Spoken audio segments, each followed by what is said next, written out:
अदरक का स्वाद है। वाह वाह वाह वाह। सविता, तू बहुत पहुंची हुई चीज है। वाह, तू बहुत पहुंची हुई चीज है मेरे गले तक। तुम्हारा मजाक बंद करो, मेरा दिमाग गर्म होता है। तुम्हारे साथ शादी करके मेरी जिंदगी का मजाक हो गया। अच्छा, खैर जाने दो, मैं मेरा मूड ऑफ नहीं करती। ऐसा निशाना लगा के आई हूँ, थोड़ी देर में देखो क्या असर होता है। निशाना मला जमला ना। अरे सुलोचना दई, आइए आइए।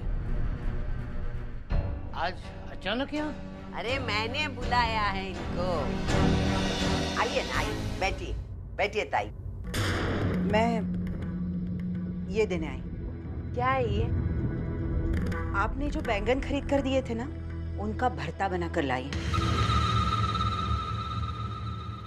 आपने जिस प्यार से सब्जी खरीद कर दी थी, उतने ही प्यार से बनाकर लाई। समधन होने के नाते मेरा भी तो कोई फर्ज बनता है। नहीं, मुझे पता है कि आपको इन रिश्तों से कोई सरोकार नहीं है। रिश्तों से हम कितना भी मुंह मोड़ लें, रिश्ते अपनी जगह बने ही रहते हैं। इसी बात का एहसास दिलाने आई। तेरी बकवास बंद कर। और जो मैंने बताया था उस पर तूने क्या सोचा वो बता। मानव और अर्चना ने जो किया वो गलत किया। मैं आज भी उन दोनों से बहुत नाराज हूँ, खास करके मानव से। लेकिन मैं कठोर और निर्दयी नहीं हो सकती। मैं अपनी बेटी से उसकी खुशियां छीन लूं, ये मुझसे नहीं होगा। हमारी नजरों में भले ही अर्चना मानव गलत हो, लेकिन सच्चाई यही है कि वो दोनों एक दूसरे से प्यार करते हैं, एक दूसरे के साथ खुश हैं। उन्हें एक दूसरे से जबरदस्ती दूर करना ये मुझसे कभी नहीं होगा। और बेहतर यही होगा कि आप भी ये कोशिश ना करें। बोल ना, तू हार गई। बोल, तू हार गई। मैं हारी नहीं हूँ, समझी ना? मैं हारी नहीं हूँ। रही बात मानव के सुख की, वो तो मैं उसको दिला के रहूंगी। और इसीलिए मैं तेरी बेटी को अलग करने की फिराक में हूँ। देखिए, मैं आपसे बहस नहीं करना चाहती, सिर्फ बताना चाहती हूँ कि आप मुझसे ये उम्मीद ना रखें कि मैं अर्चना और मानव को एक दूसरे से अलग करूं।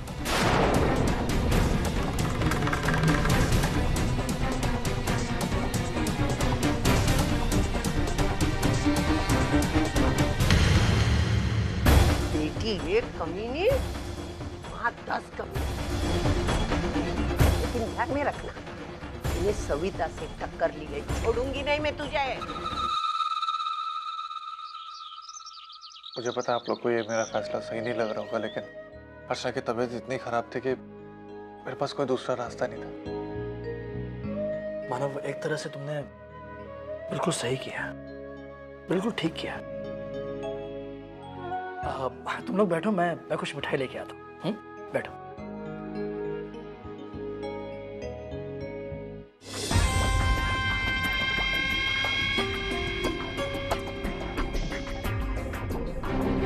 मानव, मैं ये तो जानती थी कि तुम्हारे बाबा नाटक में छोटे मोटे काम करते हैं, लेकिन मुझे ये पता नहीं था तुम इतनी अच्छी स्क्रिप्ट लिखते हो।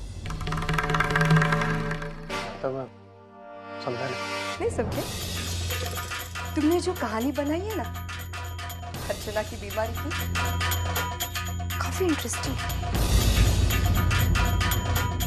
अजीत जैसे बेवकूफ इस पर विश्वास कर सकते हैं, लेकिन जहाँ तक मेरा सवाल है, मैं तुम जैसे लोगों की नीयत बहुत अच्छी तरह से जानती हूँ। मुफ्त में रोटी के टुकड़े तोड़ने को मिले तो।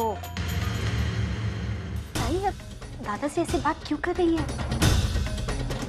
दादा कितने मेहनती और खुददार है, ये बात आप अच्छी तरह से जानती हैं, फिर भी आप। हाँ हाँ, तुम्हारा भाई कितना मेहनती है, उसमें तो कोई शक ही नहीं है। किसी शरीफ घर की लड़की को ढूंढना, उसको अपने जाल में फंसाना, और फिर शादी के मंडप से उसको भगाना, और फिर उसी घर में जाकर डेरा डालना। अरे इसमें मेहनत तो लगती है ना। आई, आप दादा का अपमान कर रही हैं। अपमान? जो आदमी घर जमाई बनकर बैठा है, उसका क्या मान, क्या अपमान।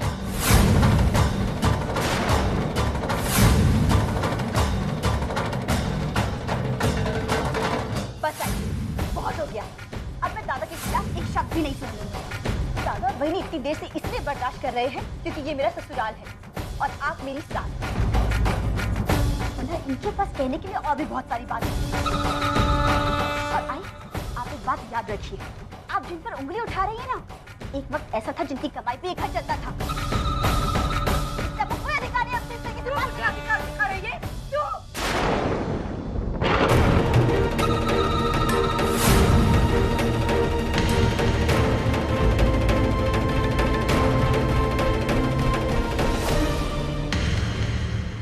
मेरी चुप्पी को मेरी कमजोरी मत समझिएगा। अगर इस घर में आना हमारा आपको अच्छा नहीं लगा तो सीधा बोल दीजिएगा, लेकिन बंदूक पे हाथ उठाने की गलती मत कीजिएगा। चलो अर्चना, मैं क्या लगता है?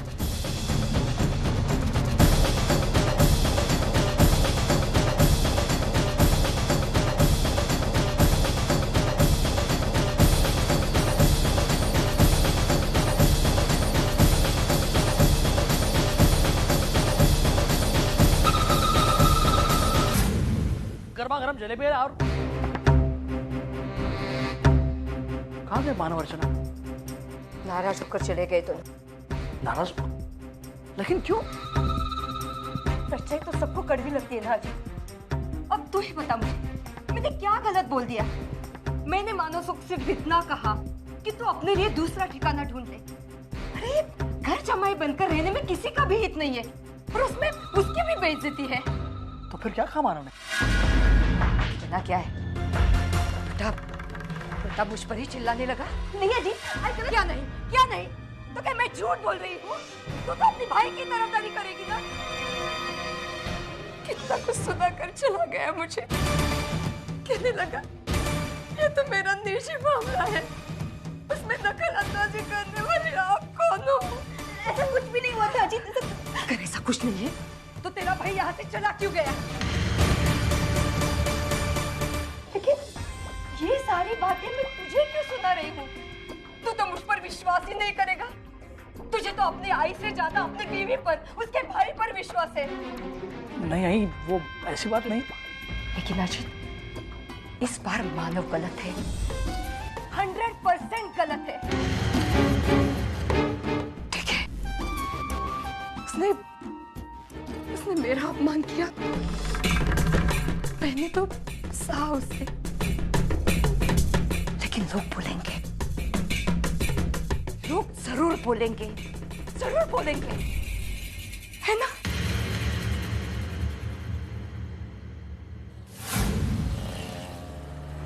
आते वक्त अजीत से मिल भी नहीं पाए। पता नहीं क्या सोचेगा वो। मुझे तो रसिका ताई का समझ में नहीं आता। पता नहीं वो बंदू से इतनी नफरत क्यों करती है। देखा जाए तो पूरा घर बंदू ने संभाल रखा है। जब प्रॉब्लम हुई थी तो एक एक पाई जोड़कर उसने घर को संभाला, अजीत को एक अच्छा इंसान बनाया। कभी कभी तो मुझे ऐसा लगता है कि मेरी आई और रसिका ताई बिल्कुल एक जैसी है। ना रसिका ताई को बंदू की अच्छाई दिखती है, ना मेरी आई को तुम्हारी। मुझे तो कभी कभी घिन आता है कि कैसे वो तुम्हारे बारे में ऐसा कह सकती है कि तुम्हारी मौत को लेकर वो।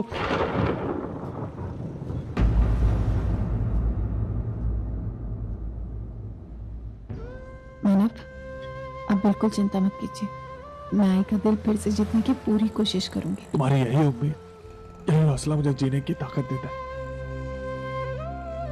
बाकी कुछ नहीं।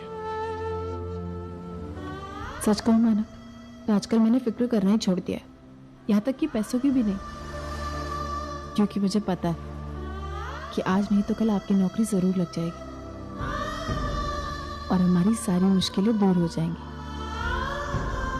फिलहाल तो ये सिर्फ 200 रुपए बचे, पता नहीं इसमें कब तक। हे!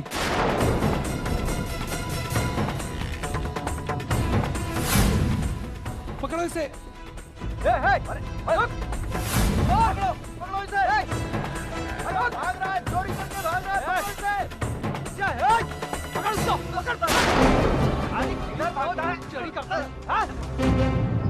मारो। एक मिनट। मारो मत, छोड़ो। अरे इसमें पड़ के पड़े। बोला मैं छोड़ो। क्यों रे? क्यों चोरी की तूने? मेरी माँ बहुत बीमार है सर, उसके इलाज के लिए मेरे पास पैसे नहीं थे। मैं कोई चोर नहीं हूँ साहब, मैं चोर नहीं हूँ। मैं झूठ नहीं बोल रहा था और मेरे पास कोई चारा नहीं था, इसके लिए मेरे को चोरी करनी पड़ी साहब। मेरे को माफ कर दो, ये ले, माफ सुन, कर दो ये ले। मेरे को। अपनी अरे साहब आप पैसा कहाँ दे रहे हो इसको? मैंने अरे कहा इसको तो मैंने कहा ना पीछे हटो। अभी आई के लिए अच्छे से दवाई खरीदा, ठीक है? जा। आपका बहुत बहुत शुक्रिया साहब। जा। अरे क्या साहब आप भी बच्चे की एक्टिंग पे फिसल गए। अरे वो झूठ बोल रहा था। मुझे नहीं लगता कि वो झूठ बोल रहा था, और अगर आज हम किसी की मदद करेंगे तो कल पप्पा हमारी मदद करेंगे।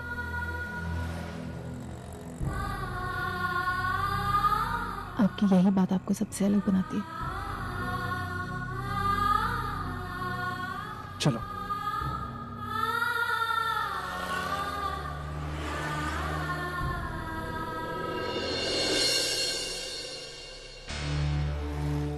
भाई साहब, मैं आपकी कुछ मदद कर सकता हूँ? तुम जानते हो गाड़ियों के बारे में? हाँ जी। देखो। एक मिनट।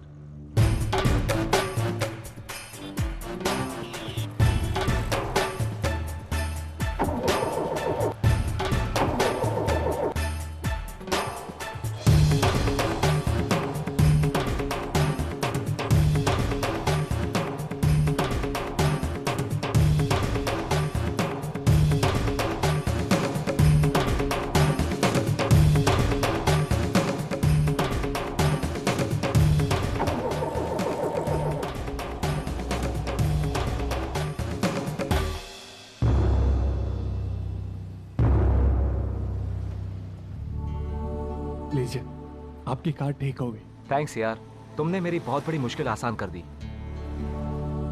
ये लो। देखिए, इसकी कोई जरूरत नहीं। देखो, अगर मैं अपनी गाड़ी कहीं और ठीक कराता तो भी मुझे पैसे देने ही पड़ते। इससे अच्छा तुम रख लो। लो। अच्छा, मैं चलता हूँ फिर। थैंक्स यार।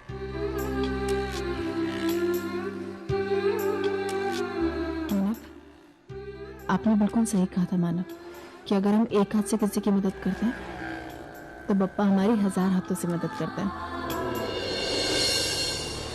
अरे, ये लगता है इनके पॉकेट से गिर गया। जरा एड्रेस पढ़ना Archana. Rajan Khedekar, 403 Sunrise Apartment, SV Road, Goregaon West. मुझे ये जाकर वापस लौटाना पड़ेगा। चलो। सविता ताई, आप तो जानती हैं कि श्रावणी देश छोड़ के जा चुकी है। मैं अकेला इंसान हूँ। दादर में छोटा सा फ्लैट है तो मेरा गुजारा वहाँ आसानी से हो जाता है। दरअसल ये फ्लैट मैंने मानव और श्रावणी के लिए बनवाया था। अब उनकी शादी तो हो नहीं पाई, तब से फ्लैट खाली पड़ा है। लेकिन मैं चाहता हूँ कि अगर आप लोग यहाँ कर रहे हैं तो मुझे बहुत अच्छा लगेगा, क्योंकि भले ही मानव और श्रावणी की शादी नहीं हो पाई, लेकिन आप लोगों ने मेरी बेटी के लिए जो कुछ किया है मैं उसे भूला नहीं। ये लीजिए, आज से फ्लैट आपका।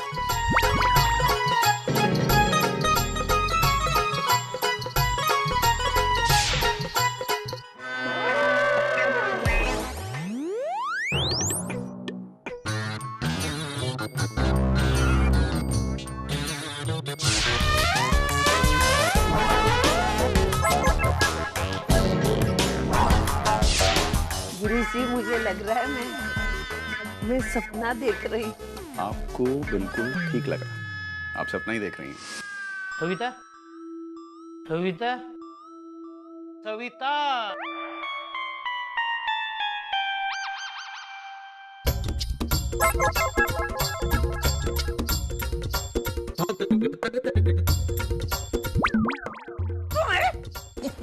दिन दहाड़े सपने देखती है। अर्चना, तेरी वजह से मेरे सपने चकनाचूर हो गए। मैं छोड़ूंगी नहीं तुझे। मैं तुझे मानव से अलग करके रहूंगी।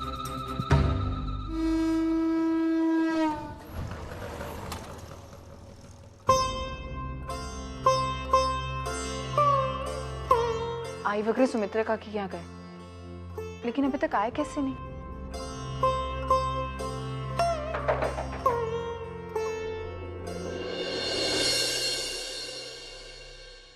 जी बोले। मैं गैस कंपनी की तरफ से आया बिल पेमेंट के लिए। आपका बिल 800 रुपए का। भैया अभी आई बाबा नहीं है, आप कल आ सकते हैं। देखिए मैडम, मैं पहले भी आ चुका हूँ और एक कस्टमर के पीछे हम इतना नहीं भाग सकते। मैं दादा से देखती हूँ।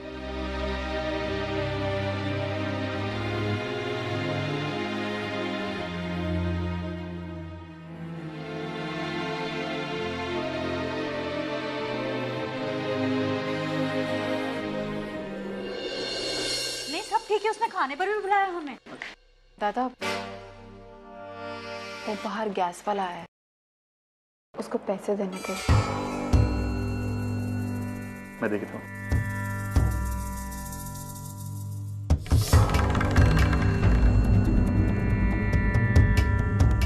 कितने में दादा? 800 रुपए।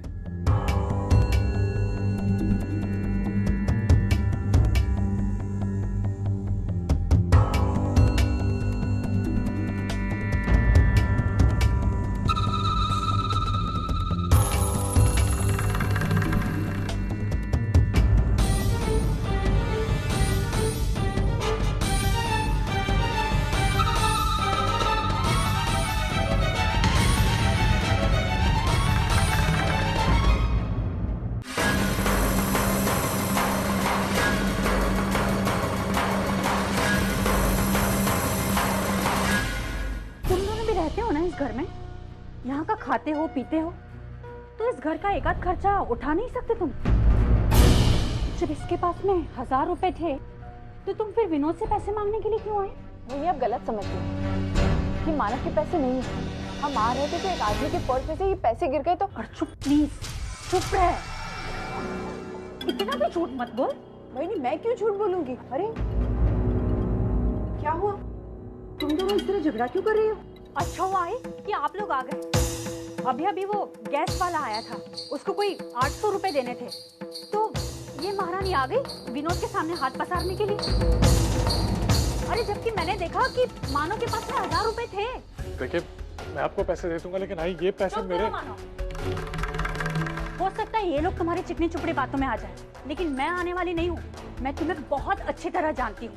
बस दूसरे का पैसा जितना खा सकते हो, जितना लुटा सकते हो लुटाओ, और अपना पैसा दबा कर रखो।